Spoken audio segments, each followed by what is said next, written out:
Deputy Lord Lieutenant, ladies and gentlemen. We have recently commemorated the centenary of World War I, the so-called war to end all wars. And we heard some wonderful music a moment ago of that era.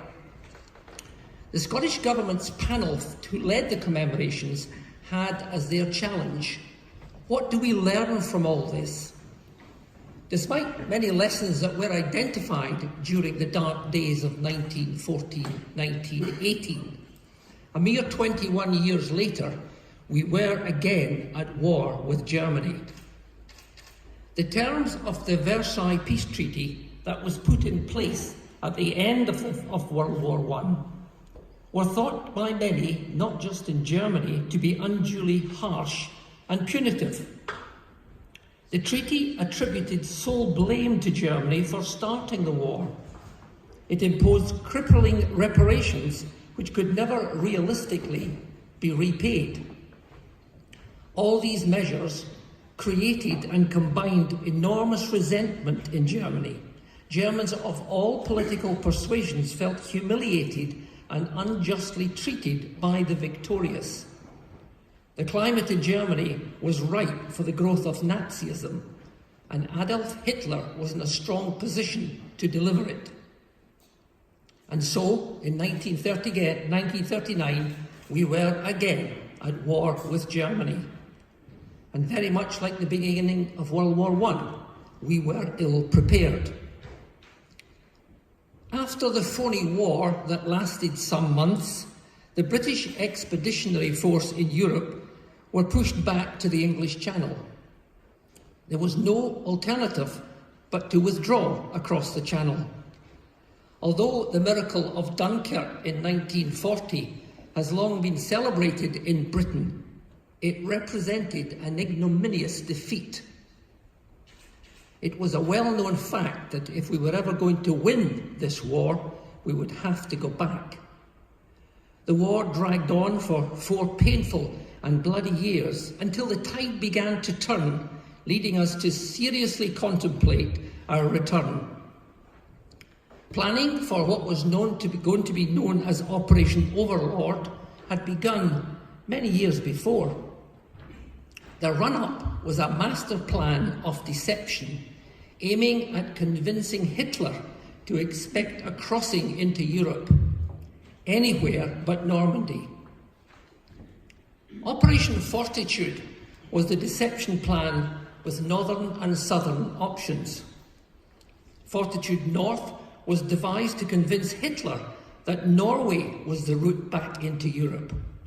A radio team operated in northern Scotland and simulated a build-up of forces.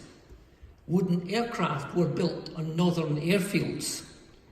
The details of the plan that was leaked included placing large orders for crampons and ski bindings, along with the printing of instruction manuals for engine maintenance in harsh and winter conditions.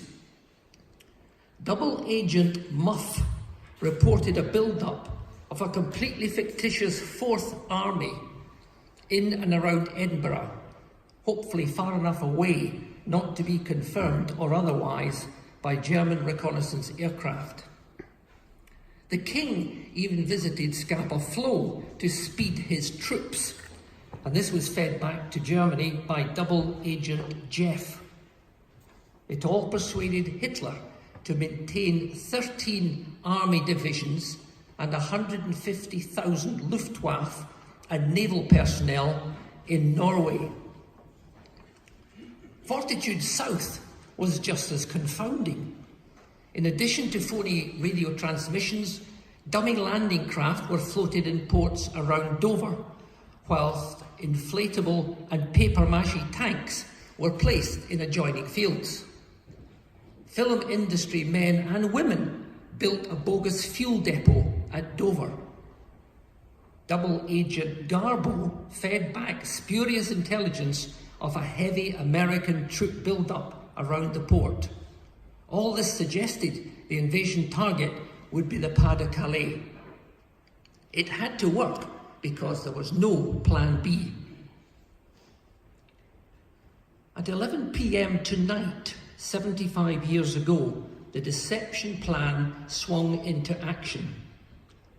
RAF Lancasters of RAF Bomber Command flew in a wide frontal formation towards the Pas-de-Calais, dropping bundles of metal foil for 2 minutes before turning back for 2 minutes, and then repeating the manoeuvre continuously and very gradually moving forward to give a false radar picture of an armada of ships travelling towards the French coast at 8 knots. It worked, and German reinforcements were moved towards this perceived yet non-existent incoming invasion. The next morning, 75 years tomorrow, Operation Overlord was launched with over 6,000 ships, 11,500 aircraft, as over 150,000 servicemen closed on the Normandy beaches. After years of meticulous planning and seemingly endless training for the Allied forces, Canadians, Americans and British, D-Day dawned with the largest air, land and sea operation ever undertaken before or since. 5 beach landing areas had been selected. The US 4th Division would land at Utah Beach. The 29th and 1st American Divisions would land at Omaha Beach. The British 50th would land at Gold. The Canadian 3rd Division would land at Juno, and the British 3rd Division would land at Sword. Boat ramps went down and our troops jumped, surged, ran and crawled towards the relative cover of the cliffs across what was by definition an open and hostile no man's land. The young soldiers, many of them not over 20 years of age, entered the raging surf carrying up to 80 pounds of equipment. They faced over 200 yards of flat beach before reaching the first natural feature that would offer any protection. Blanketed by small arms fire and blanketed by artillery, they found themselves in hell. Only 2 weeks ago, we lost one of the very last survivors of that dreadful time. Over 100 mourners attended the service in St Margaret's Church in South Queensferry, where Alex Bryant, 93, had lived quietly with his family ever since. Alex had helped to build the 4th Road Bridge. Local school children and sea cadets attended the funeral, as did representatives from the Royal Navy, and the Royal and buglers from the Royal Marines played the last post. Alex's medals and his Légion d'honneur, France's highest recognition awarded to those who had liberated France from Nazi domination, were paraded with much pride. Alex had joined the army at 16, but had transferred to the Royal Navy and trained at Bo'ness as a landing craft operator. He was just 18 years of age. His job on D-Day was to deliver Canadian soldiers from ships holding offshore to Juno Beach. He returned to Juno time and time again, delivering soldiers, whilst under shell fire, aircraft attack and small arms fire. And even after surviving a mine that exploded under his landing craft, he still pressed on. Alex was scared, but excited. His job as port winchman at the bow of the landing craft was absolutely crucial. His job was to lower the ramp at exactly the right time. Too early and the troops would founder in deep water, weighed down by 80-pound packs. Too late and the landing craft would be stranded and remain a sitting duck for enemy attack. Alex reported that the sea was rough and they were 10 minutes behind schedule. The German defences were stronger than anticipated, and Alex witnessed our brave young soldiers and those of our allies, many not much older than himself, running and struggling up the open beach to seek cover, and many falling to machine gun fire. When it was over, the Allied forces had suffered 10,000 casualties with 4,400 dead.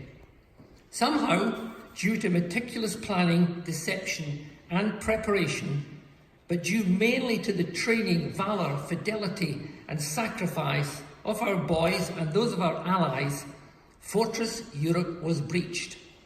The Allied air forces ensured their superiority over Normandy, and that allowed our ground forces to establish a strong foothold that would endure. Field Marshal Erwin Rommel was to send the following signal to Hitler 1 week after D-Day. The enemy has complete command of the air over the battle zone and up to about 100 kilometres behind the front. Manoeuvre by our troops on the field of battle in daylight is thus almost entirely prevented, whilst the enemy can operate freely. Troops and staff have to hide by day in areas which afford some cover. Neither Flak nor the Luftwaffe seem capable of putting a stop to this crippling and destructive operation of the enemy's aircraft. The Spitfire played its part in the Normandy invasions. This iconic aircraft provided essential air cover for the D-Day landings as a fighter-bomber. But a few days later, it also played a less likely part. Barrels of beer were strapped to the bomb racks and flown over the channel to the troops in Normandy. It was only when a call came from Her Majesty's Customs and Excise pointing out that this was technically exporting beer without paying tax that this brief role on the Spitfire's history came to an end. The beer stop caused by the backstop.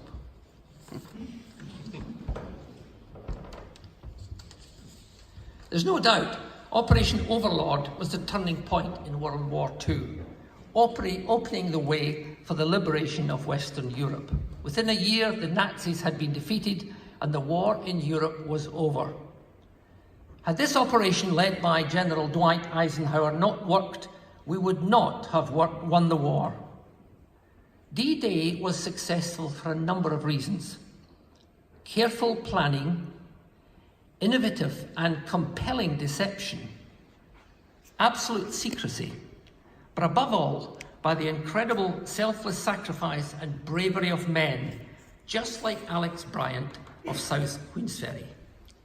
We will remember them.